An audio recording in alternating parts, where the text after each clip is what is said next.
Now we're set to go. All right. As the two competitors from Korea, and that is SeungHyeon on the right, and on the left, there you go, right in the center of your screen, Kim Min-jung. This is the 22-year-old we were speaking of earlier. We're going to use alternating arrows, which is fantastic. So Ms. Kim on the left on target 1. But Miss Jo will be starting out.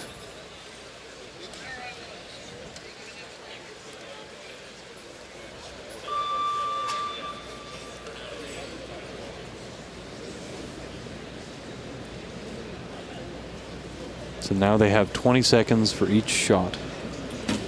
Quite a long hold. That's a good 10. That would be compound 10.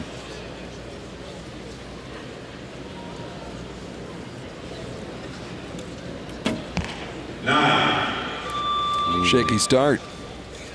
A little bit. There is a little bit of wiggle room with the recurve because of the fingers involved, and because, especially in my opinion, the short distance, you're going to get more nines. Yep. There's that wiggle room. It would be nice to say that we could be clean. This is my theory. I'm just going to put it out there. The short distance, when you release a recurve arrow, there's quite a lot of flex to the shaft. Mm-hmm. And in 18 meters, to try to get an arrow to settle down and fly true, that's very, very tricky. You have to have very, very good tuning, but you also, under this kind of pressure, you have to have exactly the same consistent release that you do in your most relaxed practice.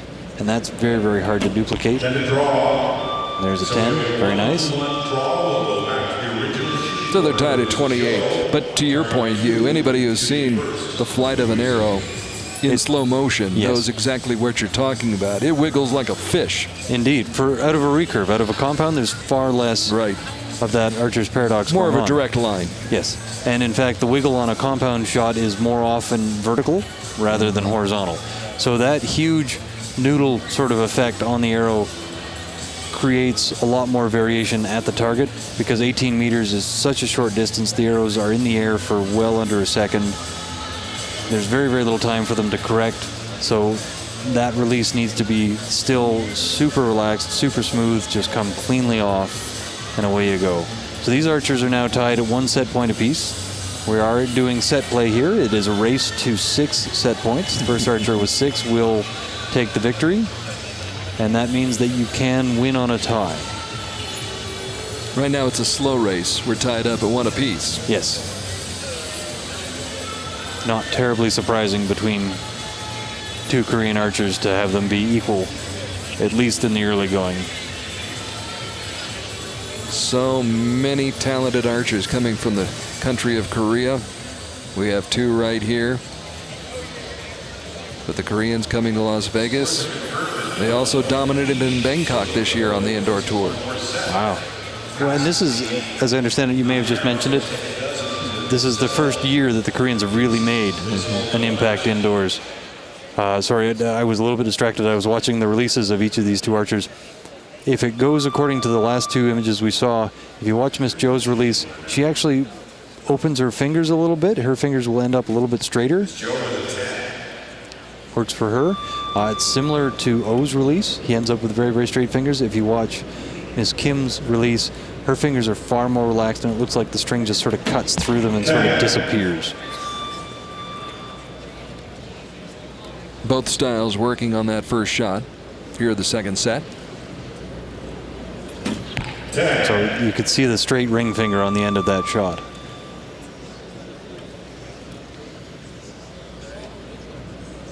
And we'll see if Miss Kim has a nice... Yeah, there it goes. Suddenly the string just isn't there anymore. Right. That's closer to Kim Seung-young's release style, which was arguably one of the best releases of all time. 9. A little bit of a slip right there for Ms. Jo. Door is slightly open. 9, 2-2 draw. But she couldn't quite walk through. Remember, first archer to reach 6 set points will win the match and gold medal tonight. So still tied after 2 sets. At this rate, we're going to be having a shoot-off. We may be headed for that, which we will not mind one little bit.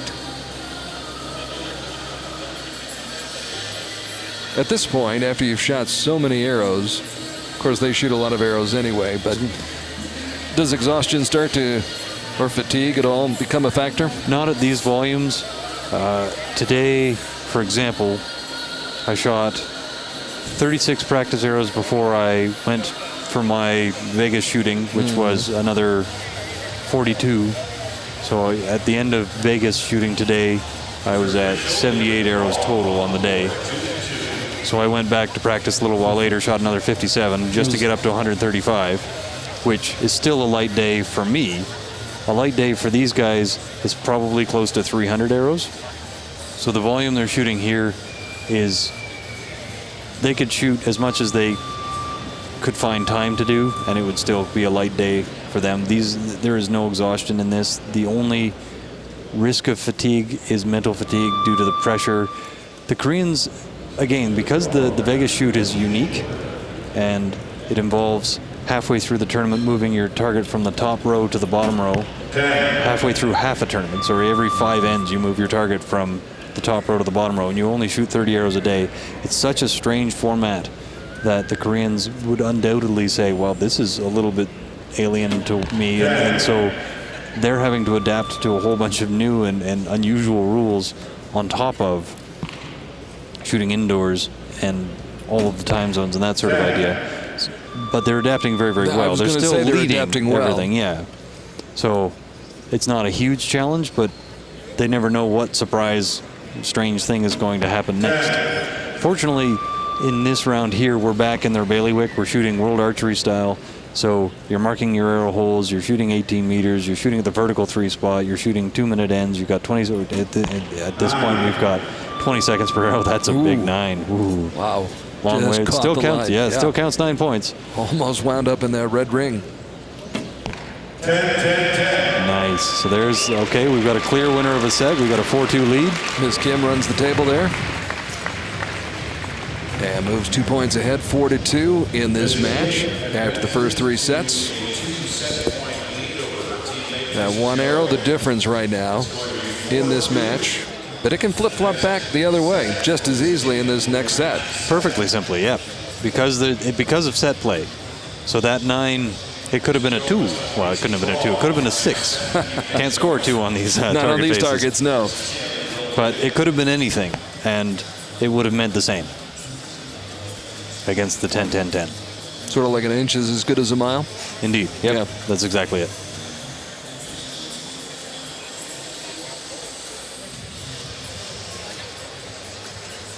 So Ms. Zhou must shake that off. And that means that Ms. Zhou will lead again, which is no change. So in set play, the person with the fewest set points leads. If they're tied, and sorry, that didn't make any sense. If the person with the fewest set points shoots first in each successive set, unless they're tied, in which case they go back to the original shooting order. Because the original shooting order was Ms. Zhou shooting, we've just stuck with that the entire way so far.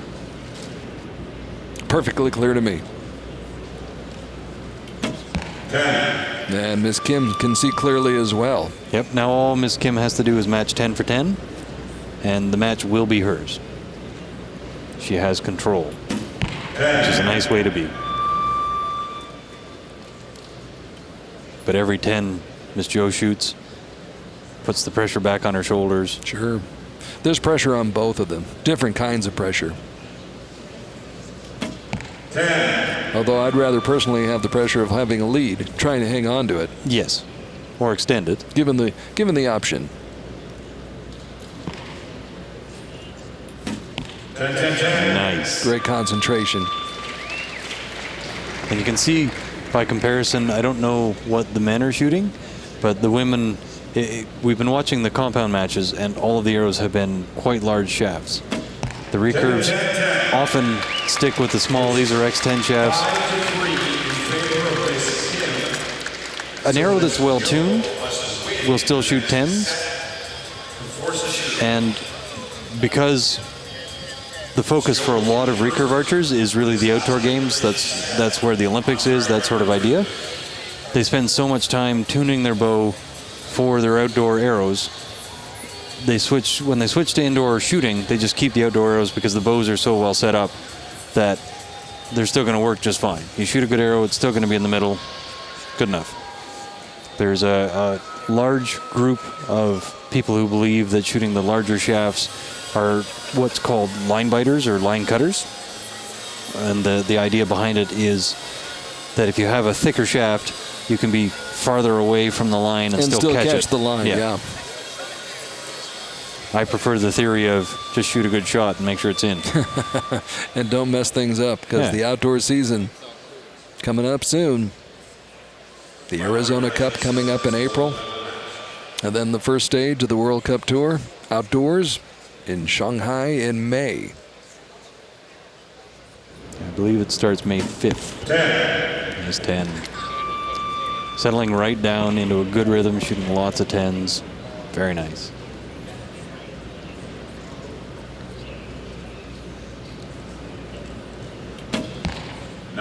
Ooh, and there we are. There's a window. So it's 5-3. Miss Jo needs to win this set outright. 10. And she can. With one more 10, she can clinch. She's on her way. She's got to wait to see what Miss Kim does here. 10. All right, so the pressure's back on. She shoots a 10, she can clinch. If she shoots a 9, that means Miss Kim needs to shoot a 10 to win. A 9 will force a shoot off. There it is. There's the 10 that we have a forces the shoot off. off. Yes. Yes. So and that was an excellent string of 10s after that 9 that was her downfall early. She finished up with 6 straight 10s to force a shoot off. That's patience and diligence. That's getting the job done. And despite that 10 by Kim on her final shot, the set goes to this young lady. And that's a 5-5 tie, which requires a single arrow shoot off. They'll change the target faces again. Same protocol as last time. It's confirmed. So we are headed for the shoot off. So we'll need to swap the targets. And then it will be original shooting order. I believe Miss Jo will shoot first.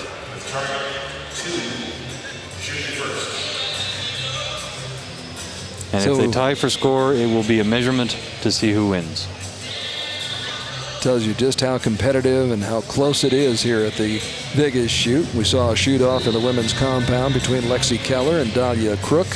Lexi Keller coming away with the tiebreaker, 10-9. That's interesting. They're not replacing the target face. That surprises me. And again, the center target. Yes.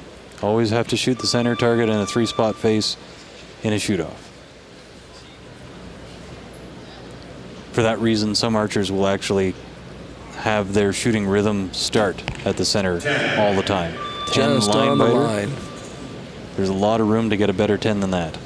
But it's still 10 points. Any 9 is not good enough. And in fact, a few 10s are not good enough. Ms. Kim going for the kill. Long hold. Oh, that's an 8. An 8. So the 9 for Ms. Jo is enough to win it.